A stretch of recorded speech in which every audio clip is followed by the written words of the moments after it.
Praise be Jesus and Mary. Today on Fatima Today we ask, have we already entered World War III?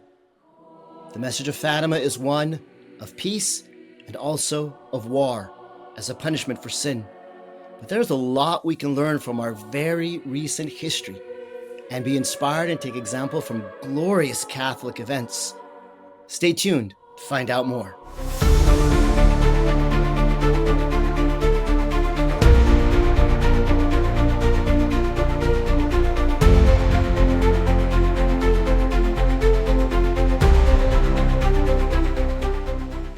David Rodriguez and Monique Roecke here. We're your hosts for Fatima Today, the show where we look at all current events and past events in the light of Our Lady's message at Fatima.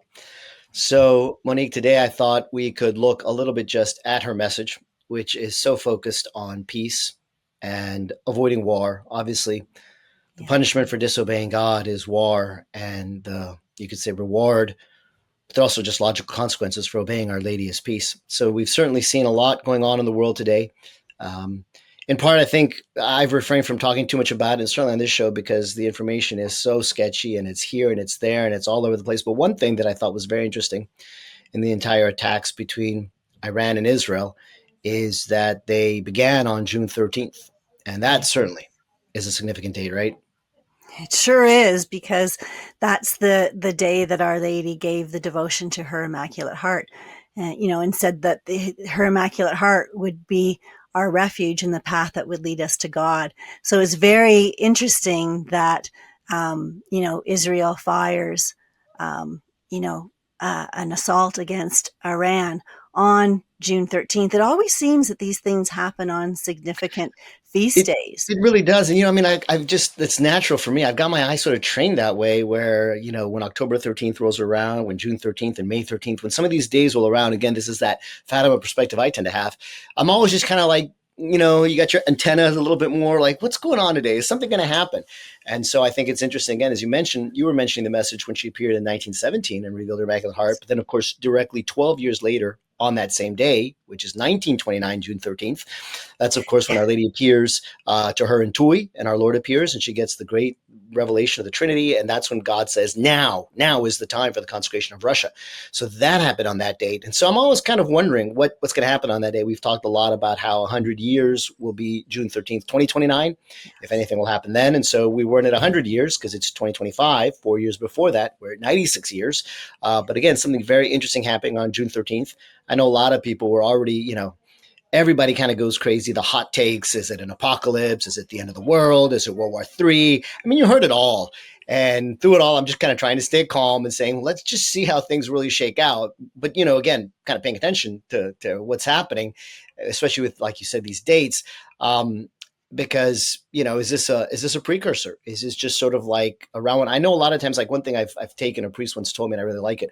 He said, a lot of times God lets something happen to you just so you can prepare yourself, whatever, like you're speeding and you get a ticket and it's a little thing. That might be like God's way of telling you, watch out. If you keep speeding, there's going to be a major accident. Someone in your family dies. Right. And so then you sort of like say, God gave me a little thing here just to kind of keep. That's happening all the time. Little kids fall down, have this terrible fall. And you're like, oh, maybe that's just reminding me as a parent to, watch out, or those cases, little things. My wife and I are very kind of attuned to that. Anytime these little things happen that are negatives, you still have to thank God for them and you have to praise him for the good and the bad. But it's also like, hey, is this like a warning shot off the bow that God is allowing, your guardian angels allowing? So I even wonder if that's like happening on the world stage, and it happens on June 13th, like these warning shots being fired across the world's bow. Sort of, again, God has got to be doing a lot to try to get people. He's got to be doing a lot to get people to want to listen to the message that Our Lady brought at Fatima, which with even the good and the bad are both ignoring, as she told us.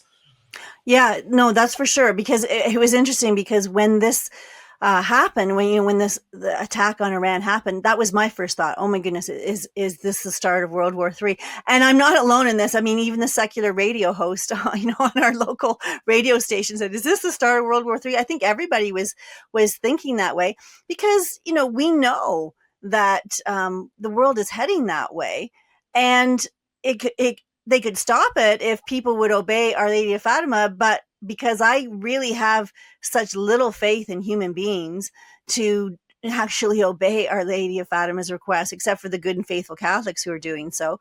I worry that we're in a direction that's going to get worse and worse all the time. But it is interesting that as soon as people start thinking, oh my goodness, this is World War III, all the Catholic posts, where get your soul in order, get your soul in order. You never know what's going to happen. Well, that is always good advice. But, honestly, we could die in a car accident, later today or tomorrow, and it would be the end of the world for us. So we should always be getting our soul ready for, you never know what's going to happen. Yeah, and even that idea of this World War III starting, I think sometimes it's so arbitrary. I've argued this a lot before that, if you look up a textbook, for example, it's going to tell you that World War II started on September 1st, 1939. But the only reason it really has that is because that's the day that England, and I believe France also, declare war on Germany. So they kind of give that as a date. Obviously, that's when Germany is also crossing over into Poland with its panzers, et cetera. Yes. So, that's a significant thing, certainly. But I say, well, why do we even, it's arbitrary that that's the date of World War II. That's just what history books decided to assign. There was plenty of war going on before then all over the world. Like, I actually look at it from a different perspective, and I say, really, World War II was starting much, much earlier. Obviously, the seeds were laid in World War I with a very terrible Treaty of Versailles, but even the entire battle that takes place in Spain with the communists trying to take over, I would argue that really is World War II already. The world is being engulfed in these wars, and that's happening. Italy's attacking in Africa and Ethiopia, Japan and China in the Far East. There's wars over there. There's terrible war going on in Russia during the 30s. So, the 30s was a decade that was just littered with a bunch of conflict and war, which is what Our Lady predicts, right? She says worst war is coming. So it doesn't mean that Our Lady said it was going to start on January 1st, 1939 by any stretch. And so I kind of wonder, and my own opinion, this is my opinion, I think in many ways we're already in World War III. That the history books are going to say that. So I just see these different escalating points, right? Everything that's been happening in the Ukraine and Russia there in Eastern Europe for the last 5 years. It's been going on for a while, but really even since 2014, you've had a lot of battles, a lot of skirmishes, a lot of intense conflict between nations. So I don't know. Sometimes I wonder when the history books get written if they won't sort of be looking back at this and saying, that was kind of already the whole lead up, a decade of lead up to what's going to be, some dramatic moment when, country A declares war on country B, et cetera, et cetera. Although sometimes you wonder if the U.S. would ever do that nowadays. Because, the last time the U.S. declared war, because legally by our Constitution, what we are obliged to declare war, it has to be Congress. And the last time they did that was in 1942, right after the Pearl Harbor attack. They have not done that since. It's always just been the executive office sort of taking the war power on his own. And so none of the other wars we have fought have really even been legal by our own standards. Yeah, no, I understand what you're saying about lead up, and just for the Fatima connection for World War II, Our Lady did say that when you see an unknown light, know that God is about to punish the world with war again, right? During the time of Pope Pius XI, and that did happen on the night between January 25th and 26th, 1938. So Our Lady's prophecy about that did happen, and she said war is a punishment for sin. And I also even remember talking to Father Gruner, about this, and he was saying, when things start happening in Ukraine, and then he did mention the Middle East as well. So anytime as soon as that war with Russia and Ukraine was starting, and even before that, some of the things going on in Ukraine, I started thinking, oh, we're getting closer, I think, because of what Father Gruner said. And so I understand what you're saying, the lead up to the actual event. Might not be officially declared, but right. You have and just the idea that Our Lady's prophecy is also, prophecy is a very interesting thing. Only God does it because he knows the future. But, throughout the scriptures, you have types and foreshadows. And so you have this recurring sometimes things. And so a prophecy can be done in Ezekiel's time or in Jeremiah's time, and it's fulfilled in their time indeed, but can also be fulfilled later on, for example, in our Lord's life. And that's how, of course, he opens up the eyes of the apostles. So, and it could also be done later on in other times. It could be happening in our time. So, prophecy's got that potency. And one thing I wonder, this is nothing official, right? This is just, again, my opinion based on things I've studied. And I think this pattern of history, I wonder if we're not going to see another unknown light sometime in the future. That obviously I don't dispute at all. For sure, January 25th, 1938, there was that unknown light. The whole world was seeing it. Adolf Hitler took it as a sign that he was supposed to start fighting. In fact, I mean, we've got, direct quotes from him. So there was very causal. But I would not be surprised. And I do this is another thing I keep my antennas open for, right? I let people know if something comes up one day, there's this massive unknown light that no one knows. And of course, the atheists and the scientists that are, atheistic, they're all going to spin it some way. Oh, it's an aurora borealis. It's a this. Oh, it's a that. Oh, it's fire. But it's going to be an unknown light. And if that happens, I mean, again, to me, that's going to be another signal. So it could happen again. It could even be signaling an even greater war that is coming. As part of this chastisement, because yes, as you said, war is that punishment for sin. So I always say, keep an eye out for that too. Keep an eye out for another unknown light. It could happen again. Just because it happened once, Our Lady was obviously accurate there, and that prophecy's already been fulfilled. Doesn't mean at another level the prophecy couldn't be fulfilled, even in a more, let's say, deep way. It's always possible, David. I look at how far the world has gone since, say, 1938, 1942, and after World War II. And, we were talking about things in Canada and of course in the United States with communism making inroads and everything. But, our countries, the Catholic populations in Canada, the United States, they used to be so fervently Catholic. I think about the year 1947. That was a extremely special year as far as I'm concerned. It was the 30-year anniversary of the apparitions of Fatima in 1917. But there were a lot of things going on to do with Our Lady of Fatima that year. 3 major events that I can think of. And the reason that I discovered some of these is because I was reading a book while I was on the Ultimate Marian pilgrimage while we were on the bus, and it was printed in 1958, and they were talking about these events that happened in 1947, and I had never really heard about them. I had heard about the Marian Congress in Ottawa in June of 1947. There was a huge Marian Congress in Ottawa. It was amazing. Like there was, hundreds of thousands of people. Like for 1947, that was amazing. And they had politicians. They had cardinals from all over. Cardinal Mazzenti came to this Ottawa Marian Congress in 1947. This is all before, communism took over Hungary and he was persecuted for the faith and everything else. But he was there, as a free bishop. Cardinal Spellman was there. They had the Knights of Columbus. They had this parade with float after float after float depicting different Marian titles, and it went on for 5 days, this Marian Congress. It was huge. So that's what was happening in Canada. Well, in Europe, in Fatima, the Bishop of Fatima on May 13th, 1947, the same year, he consecrated a statue of Our Lady of Fatima. It was a Pilgrim Virgin statue, not the same one the Fatima Center has. And he blessed it and she was crowned. And then that statue traveled all across Europe until it came to the western part of Russia. And there were all kinds of blessings and things that happened with that statue. Well, then there was a second one.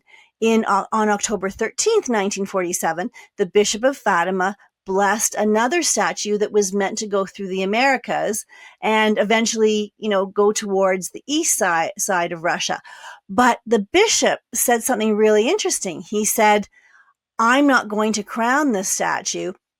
I'm going to allow the Bishop of Ottawa to crown this statue because of that amazing Marian Congress that took place in Ottawa in June. So, and not only was Canada privileged to be able to do this, which sometimes I wonder if that's why Canada became a target of the devil after that, but the faith of the people, like they accompanied the statue from the Cova to Lisbon. And then the plane took off from Lisbon and I think it stopped in the Azores, and people came and venerated the statue there while the plane was fueling up. And then it was met in New York City where the plane landed by, 10,000, tons of people, but there was a procession of of cars, and 10,000 people were at Prescott at the border between the United States and Canada. And the procession of cars driving the statue to Ottawa was like 30 miles long. And when the statue got to Ottawa, Wow. the city, well, what the bishop did is he asked for, I guess it came late at night, midnight masses in 124 churches in Ottawa. They were all celebrating midnight mass at the same time in honor of Our Lady of Fatima. I mean, that shows you the faith that these people had. Yeah, and it shows how things could actually be synchronized and coordinated to happen at the same time, right? Because that's part of the thing we're always talking about with the Message of Fatima, also that and people wonder, like, oh, you can't do that. Of course you can, especially now it's so easy for the Pope to say, I'm going to have a mass in Rome at whatever time he wants, 3 p.m. in the afternoon, and everybody else could be having it at the exact same time. Obviously, the different time zones will be different times according to whatever it is, but you could be having masses at 2 a.m. and at 3 a.m. and at 4 a.m. in other parts of the world. Very easy to coordinate. And if, if the bishop can do it in his own diocese, certainly the Pope can do it throughout the world. Now, amazing the things that, like you're saying, that we Catholics had put together. I'm reminded just, this was a little bit before, but the Great Eucharistic Congress is a great event in the history of the United States, the history of Chicago, the history of the Catholic Church in this country. I think, if I'm not mistaken, the very first Eucharistic Congress was held by Gabriel Garcia Moreno down in Quito with the blessings of Pius IX. That's kind of where it starts. I was giving a talk recently, and that was something I'd researched and came up with. But the 28th Eucharistic Congress was held here in the United States. It was the first one in the United States. This is the year 1926, and it's the second in North America. So I'm not sure if Canada has the first one or Mexico or where, but because I haven't found that out. What's the first? Maybe someone can give us a comment on the bottom. What's the first Eucharistic Congress to be held in North America? Because I'm almost certain this one in Chicago, 1926 in June, is the first one in the United States. It was organized by Cardinal Mundelein. People from Chicago will know that name very well. The seminary is named after him, Mundelein Seminary. It was held in Soldier Field, so any Chicago Bear fans, football fans will know that area as well. And, I mean, they had several 100,000 people out there. Some estimates place it as high as 1 million people coming out to this Eucharistic Congress. So really just showing the growth, the strength, the unity, the power, the influence, the devotion, and the piety of the Catholic Church here in the United States. And again, this is 1926. So in my mind, I'm also linking that again to, obviously, the Great War has just ended, and Our Lady of Fatima has brought her message. It's still not really gotten out that much yet. Throughout the 1920s, a lot of people didn't know the full message of Fatima. That's coming out more in the 30s. But people knew that she had appeared, right?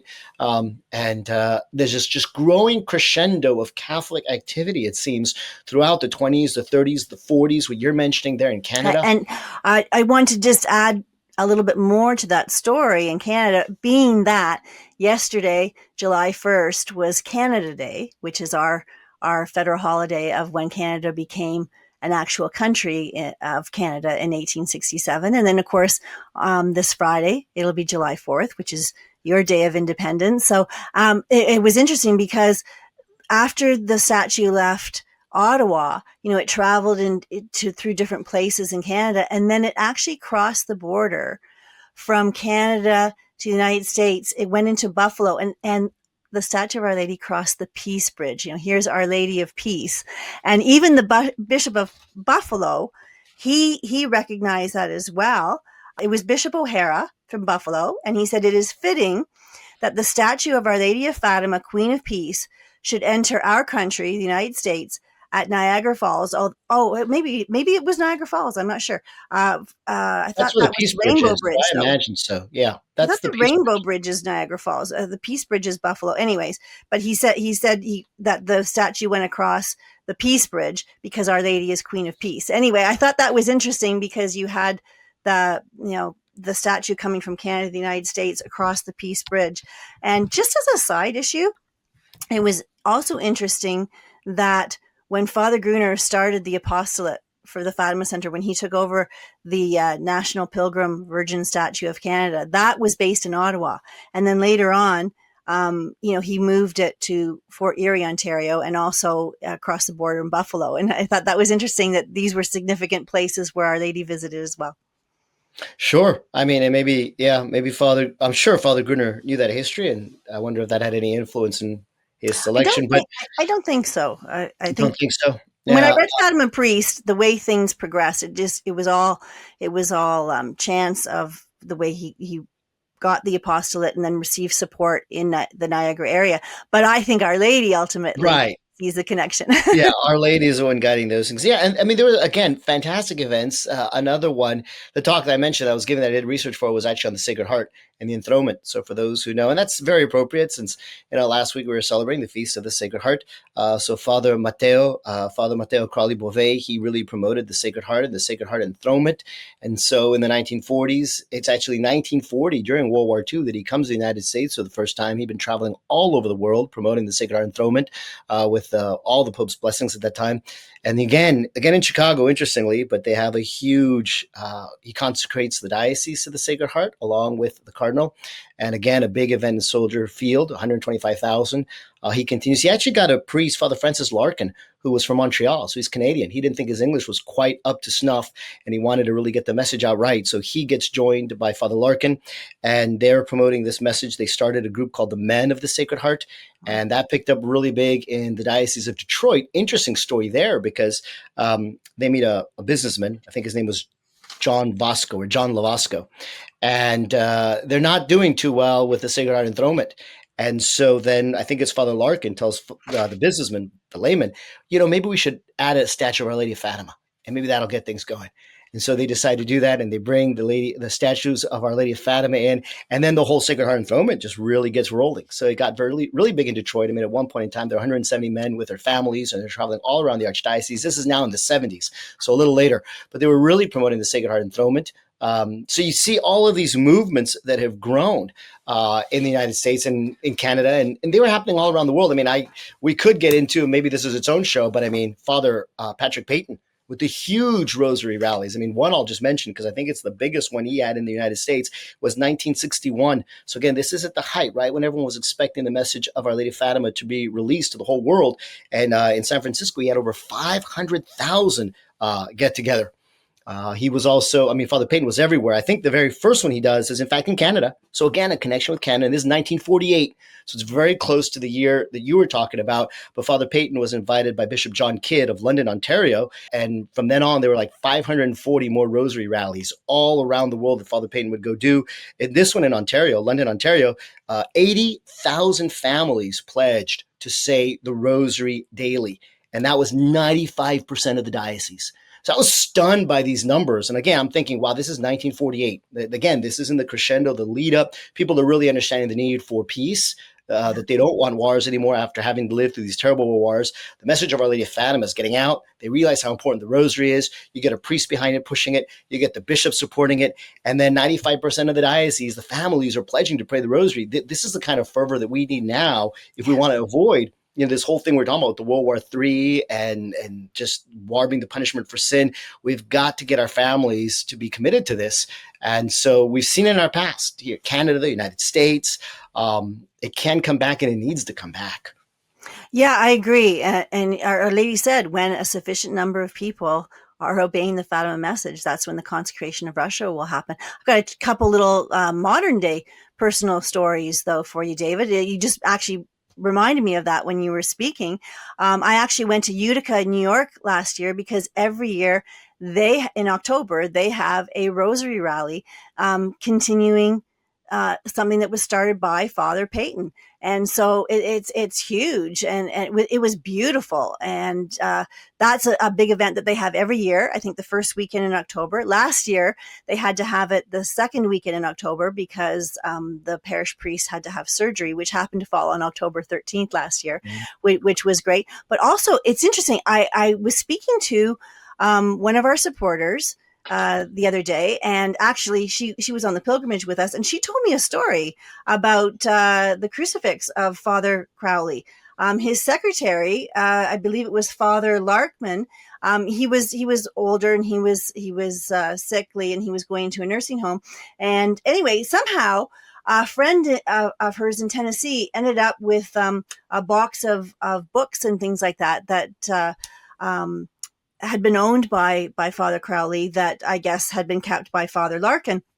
Anyway, in this box, the friend found this beautiful crucifix, and was just so inspired all the time when, praying to pray before this crucifix. Anyway, they went to visit, I think, Father Larkman, the secretary, and brought the crucifix, and he started crying because apparently he had kept that crucifix and he had kept it in his coat pocket, and he was in an airport one time and he had to use the washroom, and he hung his coat up outside the washroom and went, used the washroom, and then came back and the crucifix was gone. And he had no idea what happened, but it ended up in this box. I mean, Wow. how does that happen, right? I mean, it was really interesting. It was like a miracle that the crucifix was even in that box of Father Crowley's belongings, that it was his crucifix. So I thought that was a modern day little miracle that I wanted to share with you. Reminds me of that story about the brown scapular when the little boy they were in a boat. You've heard that one, right? Is an English boat. They have the name of the boat. I forget. It escapes my mind. It's in our brown scapular book that the Fatima Center puts out. But there's a terrible tempest, and they're going to die. And there's a Protestant minister and his family, and they're all worried about it. And this little boy, Catholic boy, I think it is, takes off his brown scapular and he throws it into the water, and it all calms down. And the Protestant minister later on will convert to the Catholic faith, and the brown scapular then gets washed back up onto the boat. So the boy gets his brown scapular back. I mean, just these great stories of how, God will do things like that and work those things. I love it. But, there's also, these miracles, we're talking about some very positive things here, which is great, but there's also sometimes these other calls that are a little bit sadder, that call us to attention. The one that comes to my mind, just because of the time frame we're talking about, if you haven't heard about it, and I think it's 1953, there was the miracle of the tears of Our Lady in Syracuse. So if you haven't heard about that one, I do encourage you to go look up on it more. It is, I think, the fastest authenticated miracle and the most thoroughly investigated miracle by the Vatican, in the history. Obviously, because it's more modern, those kinds of responses were quicker. But it was, my understanding, is a pretty simple little like plaster mold that they made of Our Lady. And this couple who wasn't that fervent got it for their wedding, and they had it above their bed.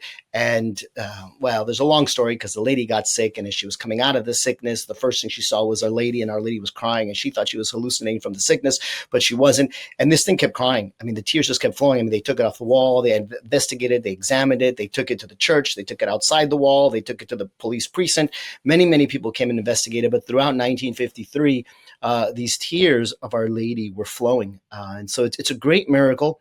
I think it's very much connected with Our Lady of Fatima. Pope Pius XII also indicated that as well. And so it shows that Our Lady is, again, aware of her wayward children not listening to her message, not the good or the bad. Because the interview, many of you are hearing it here on the Fatima Center, we just reposted it, a great interview, Father Gruner talking about the interview with Father Fuentes, when in 1957, Lucia is already saying, Our Lady is so sad because neither the good nor the bad will listen to her message of Fatima. And, that kind of dovetailing these few years earlier, the great tears of Our Lady shedding there in Syracuse, and this totally bona fide miracle, totally approved, should really call all of us, I think, to attention, because it's not like that situation has changed, right? We still have not heeded our message.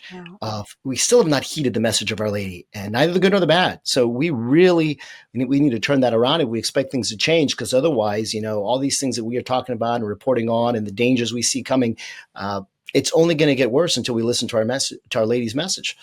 Yeah, no, it's true. And when I look at how fervent the Catholics were in North America, in the periods that you and I are talking about, in the 20s, 30s, 40s, I would say even up to 50s. And then you see how everything just went downhill, in the church after Vatican II, but in our countries, we did stories on, the communism taking over the West. And I reported on, what was happening in Canada with some of the stories about Chinese communism infiltrating into Canada. And I just wanted to have a little follow-up on some of these stories. There was that one, and then there was the school board story. And so I thought it was interesting that with the communism coming, there was another story that I just read recently, where there was an investigation into land acquisitions and foreign affiliations of a group in Prince Edward Island. And they found that millions of dollars of unexplained cash was flowing from Taiwan and mainland China, and then going through Canadian banks and buying up Prince Edward Island real estate. But more so even than that, they were buying prime farmland in Prince Edward Island. And I don't know if you get the PEI potatoes, and you get a lot of great food coming from Prince Edward Island. And so some of these companies that have been affiliated with the CCP are buying up food, like prime farmland, so that is used for food. And I hear about all these other land acquisitions. There's something going on in Wilmot Township, which is close to that Waterloo Oxford School Board story, where the government is trying to buy up prime farmland. Well, it's actually a company. It's a company. It's not the government per se. However, the municipal government, the regional government, they signed these non-disclosure agreements. They said it was for some big investment. The rumors were it was going to be for an electric battery factory, but electric cars are in such low demand in Canada. Nobody really wants them unless you live in the city, because they can't go very far and they don't really work in the cold, and so people don't want them. So the sales are going down for that. And then of course with the tariffs from Donald Trump, there a lot of businesses are laying people off. So people in that township are saying, like, why do they still want this prime farmland for a factory? Like, we have so much other land that they could be using for a factory. Why are they going after prime farmland? It makes you suspicious, right? Oh Because yeah. Canada doesn't have a lot of farmland. We're a big country. We're a huge country. We have They should be tundra. very suspicious because, again, this is not just isolated to Canada. I mean, I hope people are paying attention to these things. All this is happening all over the world. I mean, if you look at investments, especially that China has made, since we're talking about communist China, in many other countries, there are countries in Africa and countries down in Latin America, like Bolivia and others, where they have bought up massive amounts of the land, the farmland, the land rights, the water rights, dams, land like that countries should be very concerned about their own national self-interest and protecting certain, especially land and water resources, because that's the basic stuff you need to live off of. You need water, you need land to farm.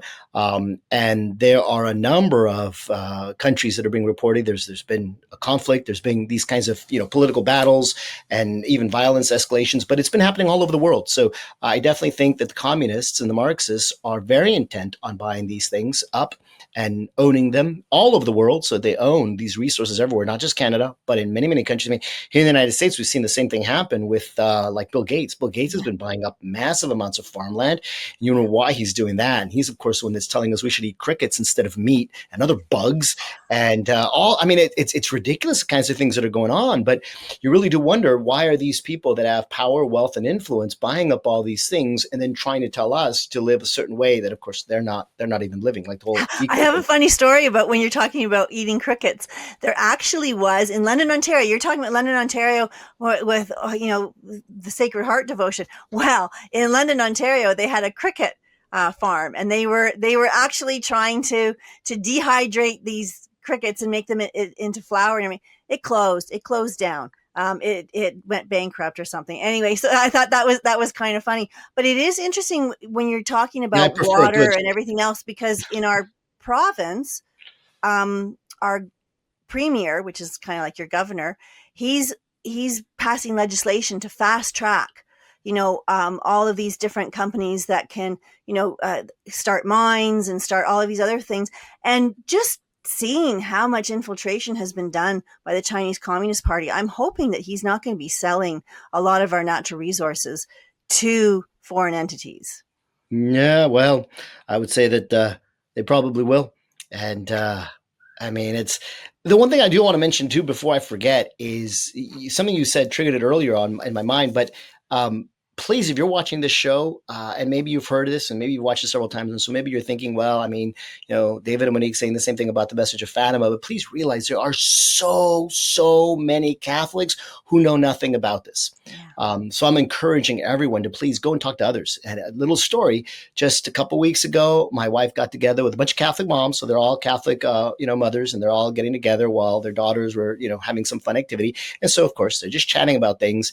And the conversation turned in a number of directions. But one of the things they talked about was just the immigration problem, what's going on. Some of the moms were working with different immigrants from Guatemala and trying to get them with home First Communion prep. And so all these stories are coming up. And, then it talks to just the whole issue, legality. Obviously, we've had all the riots in LA and they're spreading. So it's a hot topic. People are talking about it. And after they go back and forth and everyone's got their different viewpoints and everyone's kind of arguing differently and, different sides and what's the moral and what's the ethical conversations you've probably had as well. My wife kind of just says, yeah, okay, all that's true. But you realize that Our Lady of Fatima is the only solution. Like, we all have got to be following the message of Fatima. And she says that like dead silence fell on the group. Like, they had no idea what she was talking about or how like this was necessarily relevant. And so they didn't really know how to respond. They really didn't know what to say because it was like a new thing that they hadn't heard of. And again, these are, Catholic mothers with Catholic families who are trying to live their Catholic faith, who are going to mass every Sunday. And my wife was actually rather stunned because, she lives in the house with me and my family cracks a joke, like, how long can dad go without mentioning Fatima? And, they'll say, oh, like 5 minutes and 42 seconds, dad, and stuff like that. All these jokes are being cracked in the house. So, we live in this different environment where Fatima is just a very natural part and we understand this is the only solution. Right. But I'm telling you, most Catholics, even the good Catholics, the good and the bad, I guess that's a theme running through here, that are going to mass on Sunday, still don't realize the importance of the message of Fatima. So please just bring it up. Be like my wife and just bring it up in a conversation with some people. And you're talking about whatever it is you're talking about World War III, Iran and Israel. You're talking about immigration problems. You're talking about what's going on in the school and how they're banning the word family, whatever it is. And be like, yeah, but we need to all be listening. We all need to be living the message of Fatima and see what kind of response you get. Is there dead silence? Which then, of course, you can go on and explain some of the basics to the message of Fatima. Because, I also thought, you had another update, didn't you, on the whole family? Oh, yes, I did. On the school, the school board that was basically saying that family, and especially the nuclear family, is white privilege, right? So the story broke and it went viral and it's been covered everywhere. So they were trying to do damage control.